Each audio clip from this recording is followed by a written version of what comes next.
Em pronunciamento, no decorrer de audiência pública em comissão da Câmara dos Deputados, Bárbara de Stéfani, do canal Te Atualizei, discorreu a respeito da escalada de censura e perseguição política no Brasil, apontou atos ilegais de Alexandre de Moraes, ministro do STF, e salientou como o uso do terror político amedronta e intimida cidadãos, políticos e jornalistas.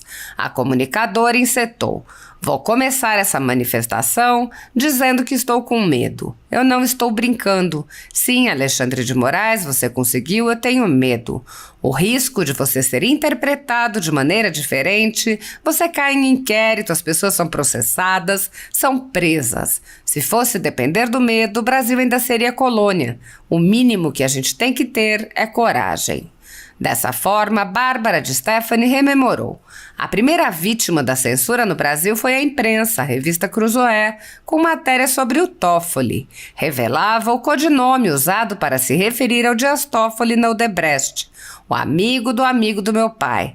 O amigo do meu pai era o Lula. Depois, a matéria foi descensurada porque a informação era verdadeira. A mídia tem imunidade para questionar, para investigar, ela tem um poder absurdo. Mencionei esse caso porque foi o marco zero. Foi ali que a censura começou." Nesta toada, Bárbara ressaltou: "O inquérito usado foi o das fake news, que está no ar há mais de 3 anos.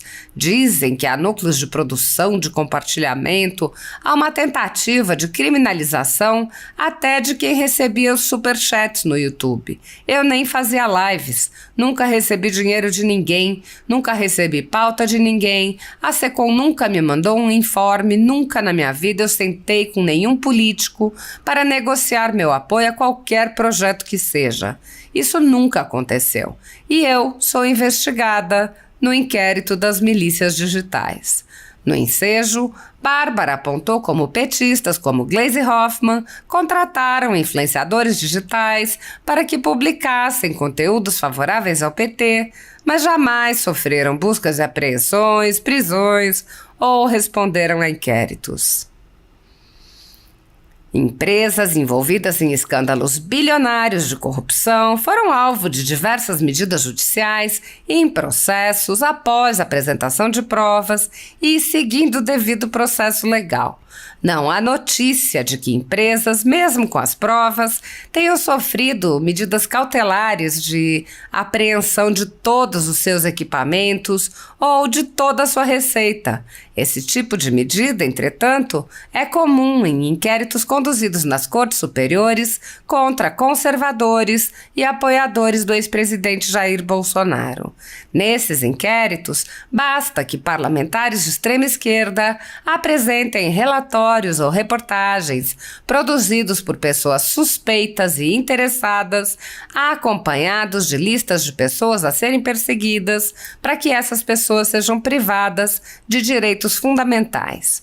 No chamado inquérito do fim do mundo e nos inquéritos dele decorrentes já houve prisões políticas sem que houvesse sequer indiciamento das pessoas presas, imposição de uso de tornozeleira eletrônica e prisão domiciliar em endereço diferente de onde as pessoas moravam, quebra de sigilo de parlamentares, inclusive de senador, quebra de sigilos de pessoas e empresas, inclusive de veículos de imprensa, quebra de sigilos do ajudante de ordens do presidente da República, censura de veículos de imprensa, de cidadãos e de parlamentares, bloqueio de redes sociais, de jornalistas, veículos de imprensa, cidadãos e parlamentares, buscas e apreensões em empresas, residências de familiares e gabinetes de parlamentares, proibição de contato entre pessoas que muitas vezes nem se conhecem, proibição a parlamentares de concederem entrevistas e de participarem de eventos públicos, intervenções no comando de partido político, prisões em massa, confiscos, entre outras. A totalidade da renda da Folha Política, assim como de outros canais e sites conservadores, está sendo confiscada a mando do ex-corregedor do TSE, Luiz Felipe Salomão, com apoio e aplauso dos ministros Luiz Roberto Barroso, Alexandre de Moraes e Edson Fachin. A medida se soma a outras já tomadas contra o canal, como a apreensão de todos os equipamentos a mando do ministro Alexandre de Moraes em inquérito que foi arquivado por falta de indícios de crime. Se você apoia o trabalho da Folha Política e pode nos ajudar a continuar nosso trabalho, doe qualquer valor através do Pix, usando o QR Code que está visível na tela ou o código ajude@folhapolitica.org. Se preferir transferência ou depósito, a conta da empresa Raposo Fernandes está disponível na descrição deste vídeo. Há 10 anos, a Folha Política vem mostrando os eventos da política brasileira e dando voz a pessoas que o cartel midiático quer manter invisíveis. Pix ajude@folhapolitica.org. Assista!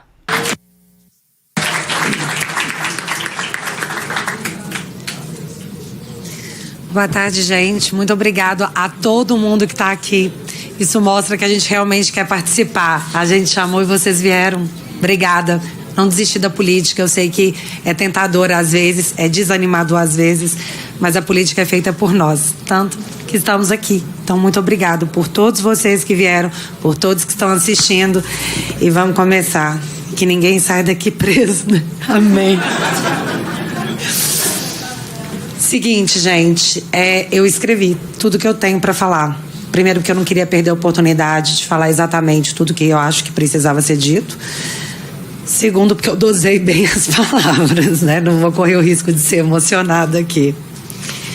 Eu vou começar agradecendo o Gustavo Gaia, presidente Gustavo Gaia, que eu tenho muito orgulho de chamar de presidente Gustavo Gaia dessa comissão.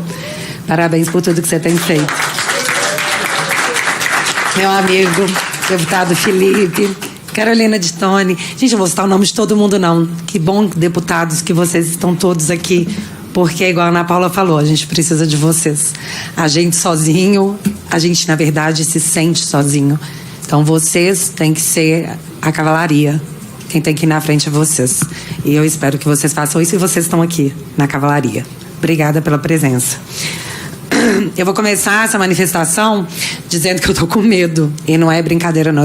Realmente, eu estou com medo de falar qualquer coisa. Sim, Alexandre de Moraes, eu tenho medo de você. Você conseguiu. E isso é assustador. E eu nem tô brincando. Eu queria estar brincando, mas eu não tô. Porque o risco de você ser penalizado pelo que você diz e ser interpretado de uma forma diferente do que você realmente quis dizer é real. As pessoas caem em inquéritos, as pessoas são processadas, as pessoas são presas. Então eu tô com medo. Mas se a gente fosse depender de pessoas com medo, o Brasil ainda seria colônia. Então o mínimo que a gente pode ter aqui é coragem. Vamos lá então. Por favor, slide 1. Eu quero fazer aqui uma cronologia da censura, porque não começou ontem. É muito importante que todos nós saibamos exatamente como aconteceu, por que aconteceu e quem está pagando por isso.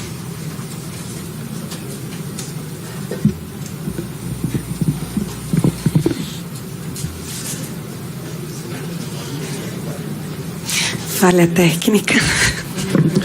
O pessoal da cabine está colocando a sequência dos slides. Só um instantinho, por favor. Vamos lá, gente. Quando a gente fala de censura, a gente tem que deixar claro aqui para todo mundo que a primeira vítima da censura no Brasil foi a imprensa.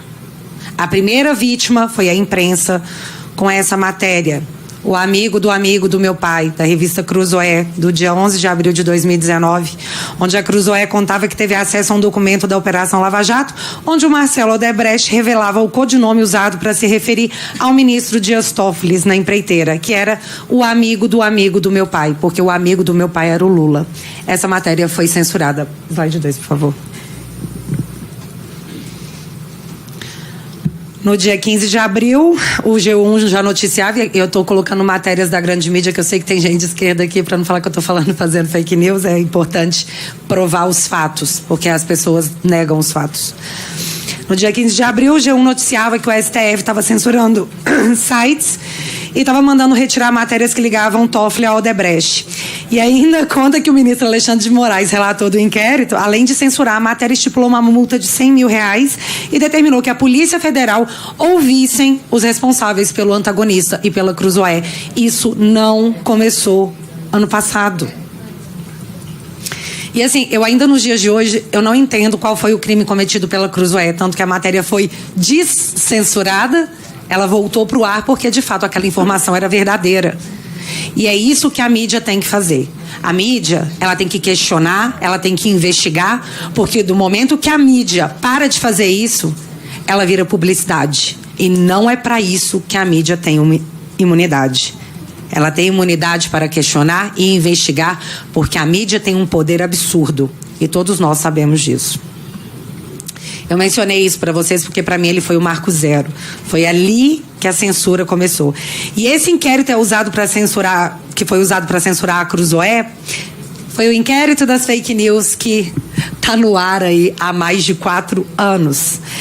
E dentro desse inquérito está o que no Brasil nós chamamos de pessoas de direita, conservadores, mas que agora até jornalistas chamam de fascistas, onde o conteúdo não é divulgado sequer para quem é investigado. Você pode sofrer busca e apreensão, ser interrogado pela Polícia Federal, ser acusado por toda a mídia de um crime ao qual você não faz a menor ideia do que é acusado e ninguém te fala o fato específico. Ninguém se dá ao trabalho de contar para quem é acusado e investigado o que foi que aconteceu. Ninguém sabe, mas o assassinato de reputação é intenso. Eu, durante um tempo, fui chamada de blogueira bolsonarista, dá até saudade, porque agora eu sou a investigada por disseminar fake news, acusada de espalhar fake news. Quais fake news? Nem eles sabem. Você pode colocar para mim o próximo slide, por favor? A prova apresentada até hoje que nós fazemos parte de uma organização criminosa é essa coisa ridícula aqui. É ridículo. Isso está como prova. E o que é isso? Pela lógica da investigação, eles se seguem no Twitter, eles pensam igual, eles se compartilham uns aos outros. Então, obviamente, se trata de uma organização criminosa que faz disseminação de fake news. Quais, nós não sabemos, mas a gente faz de forma coordenada porque a gente se segue no Twitter. Isso aqui é uma prova que não foi contestada. Os juristas desse país acharam que foi uma prova ok. Tudo bem, pode ser prova. Isso foi considerado uma prova. Eu achei que as redes sociais serviam para a gente poder identificar pessoas que a gente acha que parece com a gente. Que a gente curte, não tudo, algumas coisas. E essas coisas a gente compartilha. E aí você pensa, nossa, que pessoa legal, vou seguir ela. Eu achei que era isso, mas aparentemente não, é só coisas criminosas mesmo. E assim nasceu o inquérito das fake news, que nasceu para investigar a Cruzoé, agora ela foi usada para tragar bolsonaristas, não existe outro nome. A pedido da PGR, na verdade esse inquérito deu filhos, e a pedido da PGR, o filho desse inquérito foi arquivado, que é o inquérito dos atos antidemocráticos. Também um inquérito aberto de ofício. Só a PGR pediu para arquivar, e aí o Alexandre de Moraes falou assim, beleza, vou arquivar. Abre outro igual, por favor. E assim nasceu, eu não estou brincando, isso aconteceu. E assim nasceu o inquérito das milícias digitais. Pode pôr o próximo, por favor. E o que ele investiga? Aqui no print está mostrando que em 2023 é a 6ª vez que esse inquérito é prorrogado. A 6ª. No chamado inquérito das milícias digitais, a Polícia Federal apura a existência de uma organização criminosa que teria agido com a finalidade de atentar contra o Estado Democrático de Direito e se articularia em núcleos políticos de produção, publicação e financiamento. Gravem bem isso. Esse é um ponto muito importante porque é aqui que eu enxergo a perseguição ideológica mais ampla e eu posso provar o meu ponto. Eu fui intimada pela Polícia Federal a prestar depoimento nesse inquérito. As perguntas eram surreais. Por exemplo, quanto eu ganhava de superchat no YouTube. O problema é que eu não faço live, então eu não recebo superchat. E assim, ficou claro que era uma tentativa de criminalização de quem recebia esse superchat. Ó, vocês estão sendo financiados por aí. Engraçado que a gente até chegou a denunciar em São Paulo os pimbas do MBL, né? Parece que eles pegaram e reproduziram pra gente. É engraçado como é sempre só com a gente. Mas se eu fiz 5 lives no meu canal até hoje, em mais de 3 anos de canal, foi muito. Eu nunca recebi dinheiro de ninguém. Eu nunca recebi pauta de ninguém. Isso tem que ficar claro. A SECOM nunca me mandou um informe dizendo como eu deveria rebater as críticas e nunca, na minha vida, eu sentei com nenhum político para negociar o meu apoio a qualquer projeto que seja. Isso nunca aconteceu. Eu, Bárbara, nunca fiz isso. E eu sou investigada no inquérito das milícias digitais. Porém, agora eu posso, e na verdade eu preciso apontar quem faz. E não é de agora. Próximo print, por favor. Hã? É.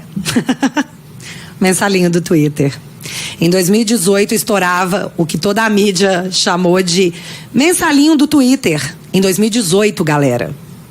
Onde empresas de um deputado do PT contratou influenciadores digitais para postarem conteúdos favoráveis a candidatos do partido. Como Gleisi Hoffmann, que hoje é presidente do PT. Como Luiz Marinho, que hoje é ministro do Trabalho. Como Wellington Dias, que hoje é ministro de Desenvolvimento. Isso aconteceu. Você sabe quantos inquéritos foram abertos pelo STF para investigar essas pessoas? Nenhum. Sabe quantas buscas e apreensão essas pessoas sofreram? Nenhuma. E apesar de todas as provas, porque eram vastas provas, inclusive uma pessoa envolvida, ela fez uma espécie de confissão. Sabe quantas pessoas responderam criminalmente por esses crimes? Nenhuma. Só que isso foi em 2018. Já é um tempo distante, né? Vamos vir aqui para 2022? Próximo print, por favor. Milícia digital do PT ganha espaço no futuro governo e estreia muito mal. Essa matéria é de novembro do ano passado, pra gente não falar que é muito antiga. Levando em consideração que uma matéria da Folha de São Paulo foi utilizada para comprovar, mesmo sem apresentar uma única prova, disparos em massa que teoricamente mudaram o rumo das eleições e criaram um problema imenso para o governo Jair Bolsonaro durante todo o mandato, mas foi apresentada como prova, eu acho que a gente tem que dar o crédito aqui para uma matéria da Veja. Porque, diferente do que eles fazem com a gente, aqui tem prova. E aqui, deixa eu ver aqui, desculpa, gente.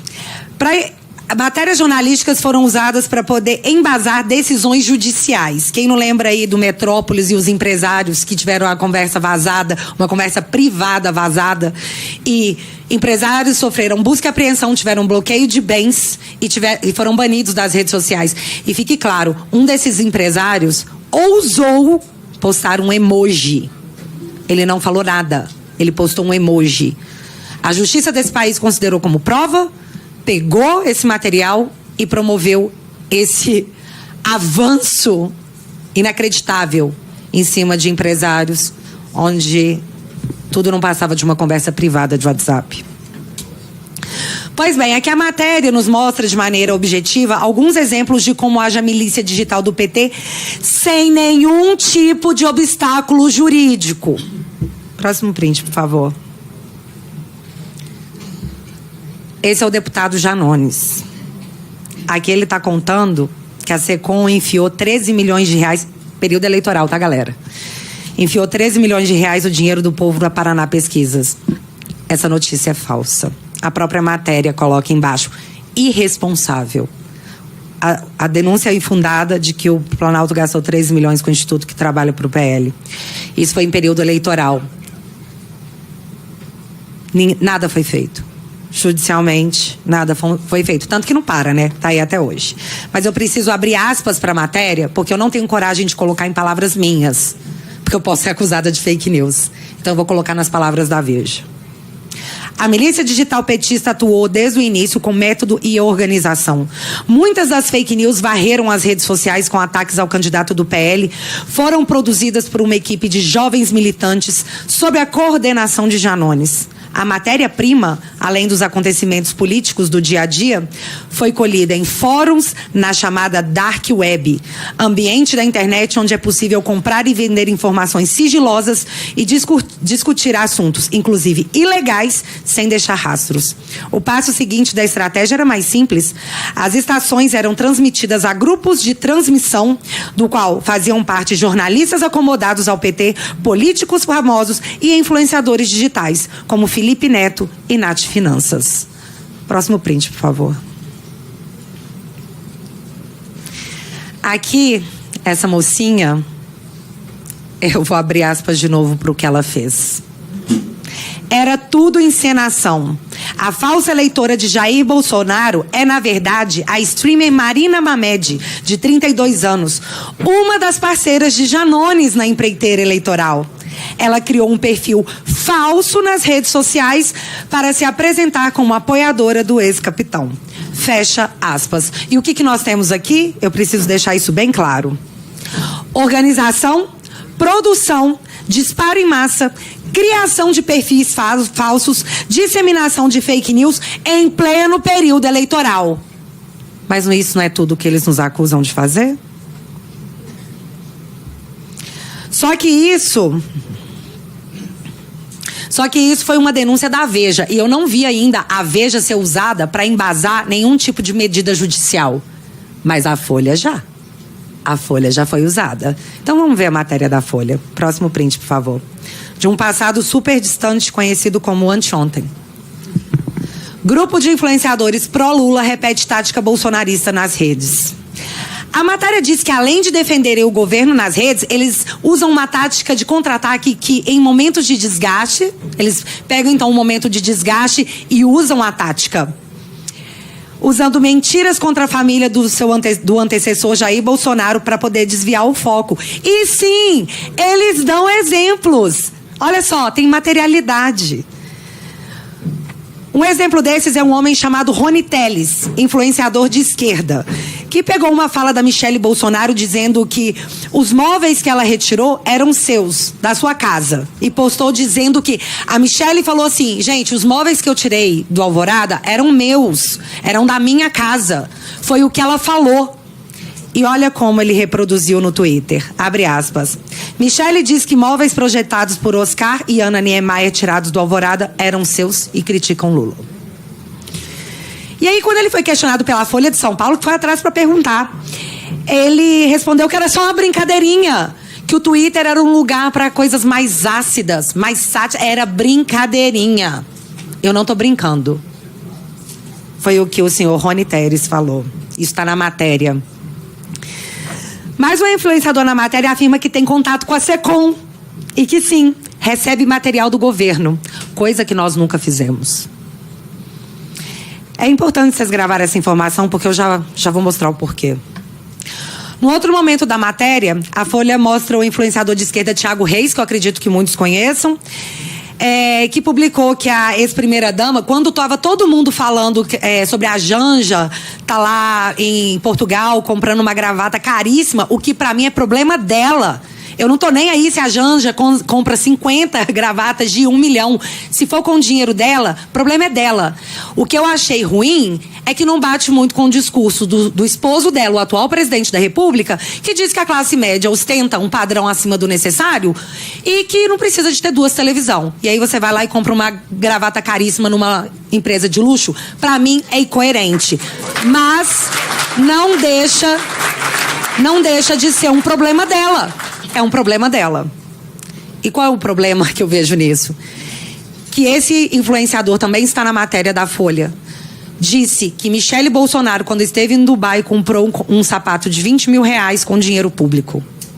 E isso só para rebater as críticas que a Janja estava recebendo. Isso está na matéria. A matéria também mostra o atual ministro da SECOM, seu Paulo Pimenta, e isso é muito importante. Pode pôr o próximo print.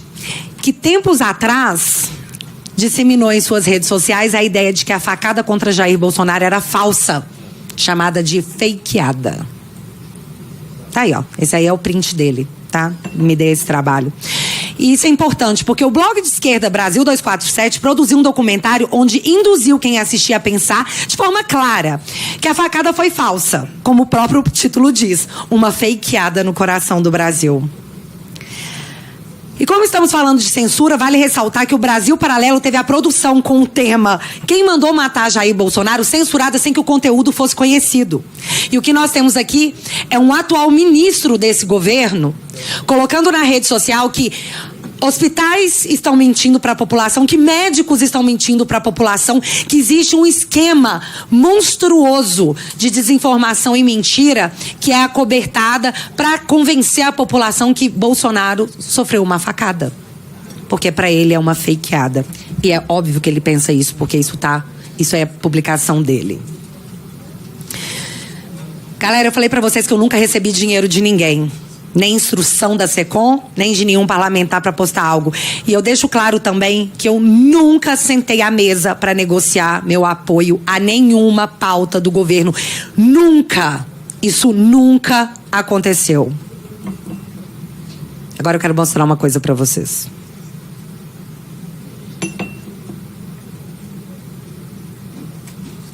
Vamos prestar atenção, por favor, porque é muito importante. Esse áudio que eu vou mostrar aqui é de um dos maiores influenciadores da esquerda, o senhor Thiago dos Reis. Ele não foi vazado não, tá? Ninguém filmou ele escondido. Foi um desabafo que ele mesmo fez no YouTube. Obrigada, seu Thiago. Defendendo tanto os comunicadores. Vale a pena um contexto anterior? Ele era contra a PL da censura. Ele era contra. E aqui ele explica o porquê que ele é contra. Ele e um grupo de apoiadores de esquerda, todos eles contra, mas eles mudaram de ideia. Defendendo tanto esse artigo que dá dinheiro para a Globo, eles estão defendendo porque eles acreditam que eles vão ganhar um pouquinho. Eu sou contra. Eu tenho o direito de falar, olha, eu prefiro não ganhar mais e não dar milhões para a grande imprensa, que é parte do problema, e tirar essa parte aí, aprovar a parte que é para salvar as criancinhas, para combater fake news, para acabar com os nazistas, do que eu ganhar um pouco a mais, muito a mais para os outros. Não quero.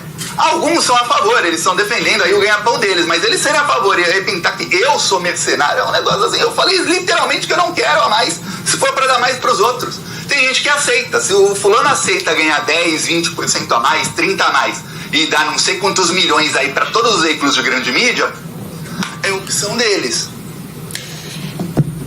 Ele estava se explicando após uma reunião com Gleisi Hoffmann e a SECOM. Esses influenciadores de esquerda se juntaram com Gleisi Hoffmann, presidente do PT, e com a SECOM, onde nessa reunião o senhor Thiago deixa claro que foi passado para esses influenciadores que eles seriam, de certa forma, blindados, seriam incluídos no fundão, e que eles iam receber 10, 20, 30% a mais. Então eles poderiam ficar tranquilos.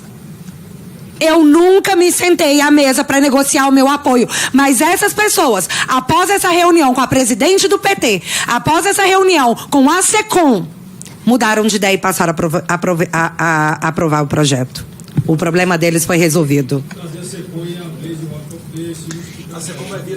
Esse vídeo está público no canal dessa pessoa. Vocês podem ir lá e conferir. Agora eu pergunto para vocês. Se sou eu falando isso, se tem uma gravação minha falando isso, que após conversar com Felipe Barros, com Gustavo Gaia, com Bolsonaro, com Eduardo Bolsonaro, com Marcon, com qualquer um, que, eu conversei com os deputados, eles falaram que eu vou ganhar até 30% a mais, então agora eu sou a favor. O que vocês acham que ia acontecer? Isso é muito sério. Isso é muito sério, gente. Só que com essas pessoas, sabe o que acontece? Nada. Nada. E eis um ponto importante dessa pequena explanação de fatos, porque se os dois lados, supostamente, aqui vamos falar aqui, vamos tentar ser igualitário. Se os dois lados supostamente cometem o mesmo crime e a justiça só persegue das duas, ou não tem crime, ou se trata de uma perseguição ideológica onde não é o que se fala, mas quem fala. E aqui isso vai ficar muito claro, porque atualmente o Bolsonaro e seus apoiadores são acusados de tentarem um golpe de Estado através do artigo 142. Queria gerar uma intervenção militar, que ele não queria sair do poder. É o que todos dizem. Isso é segundo todo mundo. E segundo todo mundo, é crime. Próximo print, por favor.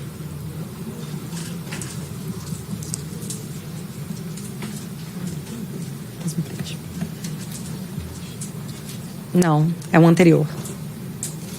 Isso. Por que a Dilma Rousseff não sofreu busca e apreensão por tentativa de golpe? Porque ela tentou aplicar o artigo 142 quando viu que ia sofrer o impeachment. Por que ela não é chamada de golpista? Porque não existe um inquérito para apurar a tentativa de golpe que Dilma Rousseff tentou dar ao tentar aplicar uma intervenção militar no Brasil, instituindo estado de sítio quando ela viu que sofreria o impeachment? Por que é só do lado de cá? As situações são idênticas, não são?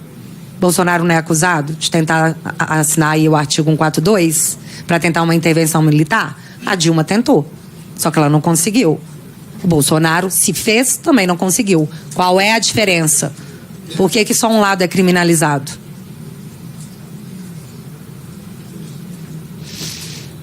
Falando em lei, somente em abril de 2023 eu fui tomar conhecimento do porquê eu fui jogada em um inquérito do TSE em 2021. E eu tive toda a minha remuneração retida pelo Estado com a alegação de se investigar o meu crime. Como o sigilo caiu, eu posso mostrar para vocês agora do que eu sou acusada quase 2 anos depois. Tem 2 anos que eu sou punida sem jamais ter sido julgada. Pode pôr o próximo print, por favor.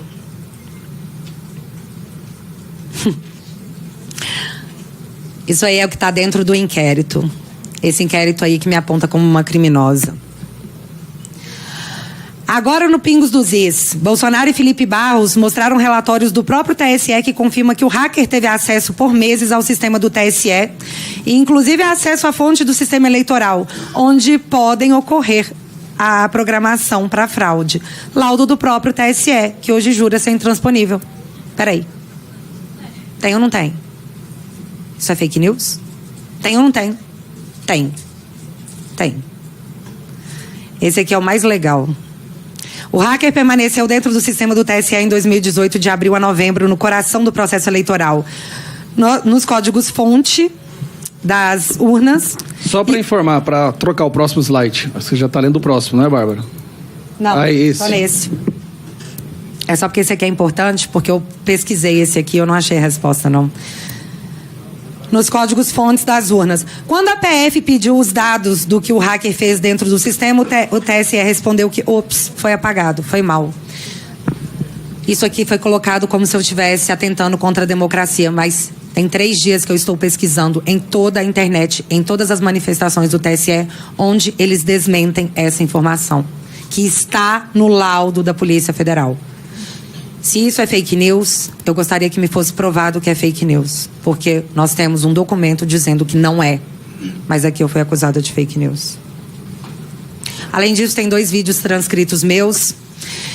Um que eu explico a live do dia 4, que é justamente essa do documento. E eu gostaria muito de que todos vocês pudessem assistir, inclusive os juristas que estiverem assistindo, para me apontar qual foi o crime que eu cometi. Só que não vai dar, porque o meu canal foi censurado. Meu canal está censurado desde o dia 8 de fevereiro. E nós estamos em maio. E até hoje a justiça desse país não se deu ao trabalho de me explicar o porquê. Porque os meus advogados tentam, tá? A cada 15 dias. E a resposta é assim: não, obrigado por ter tentado. Pois você tenta de novo. Seria cômico se não fosse trágico, né? Eu estou censurada há 4 meses. E ninguém da justiça desse país me diz o porquê. E não é porque eu não estou perguntando, não, eu estou. Mas eles simplesmente acham que não é necessário explicar o porquê. Aí eu pergunto, isso tem cara de democracia? Pra quem? Pra quem? O problema é que ao mesmo tempo que isso acontece comigo, o Sérgio Cabral saiu da cadeia e virou influencer digital.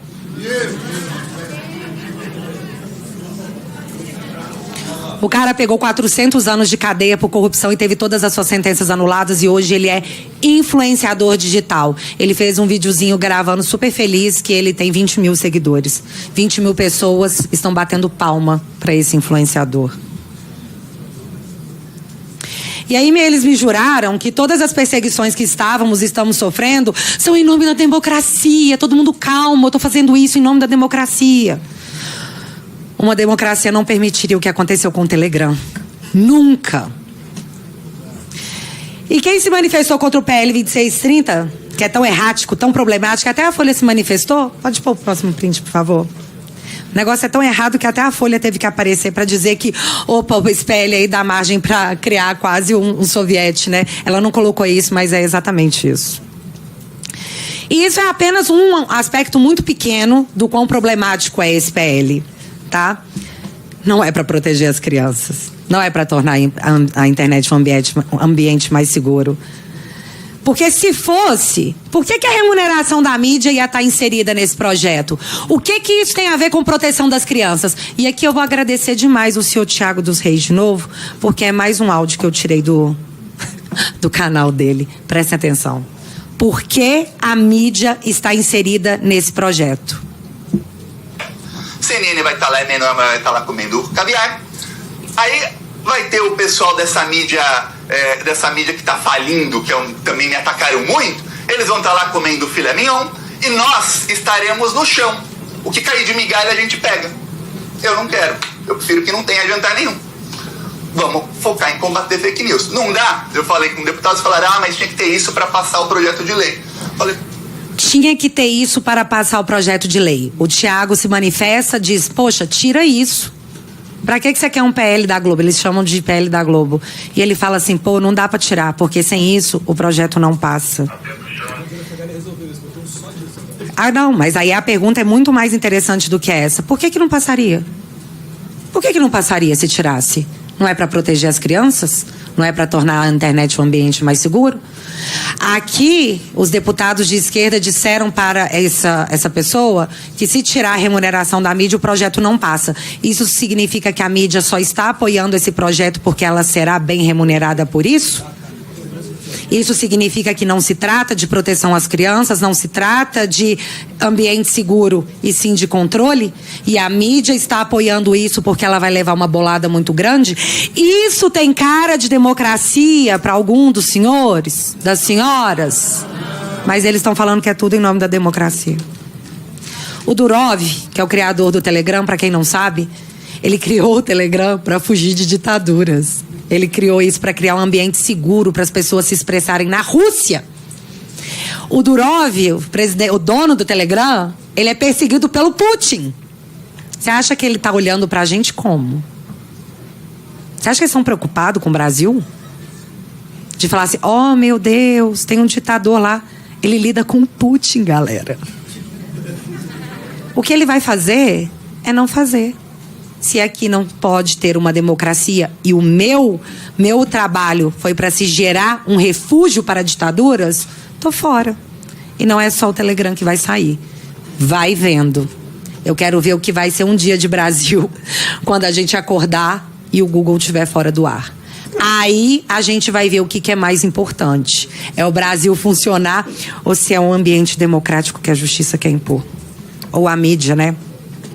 Vale ressaltar que esse PL 2630 no Senado tem a relatoria do senhor Ângelo Coronel, que foi até a Rússia pegar as melhores práticas de como se combater fake news. Na Rússia. Próximo cliente, por favor. Nós estamos assistindo aqui, esse é eu vi até que o filho do Noblar, estava aqui, Guga Noblar, né? Já foi? Essa matéria é do pai dele, o senhor Noblar, onde ele está dizendo, ele está deixando de forma bem clara que o Anderson Torres e o Cid vão ficar presos até cantarem. Ou seja, até fazer uma delação. E que como eles estão com cara de que não vão fazer delação, eles vão ficar presos muito tempo. Pode pôr o próximo. O problema é que a gente tem uma matéria aqui do Poder 360, onde o ministro da Suprema Corte, Gilmar Mendes, diz que quem pratica a prisão para forçar uma delação está praticando tortura. Quem falou isso foi o Gilmar Mendes. E nós temos a mídia escancarando para todo mundo que Anderson Torres e Cid ficaram presos até fazerem uma delação. Pergunto: a justiça desse Brasil está cometendo tortura? Segundo Gilmar Mendes, está.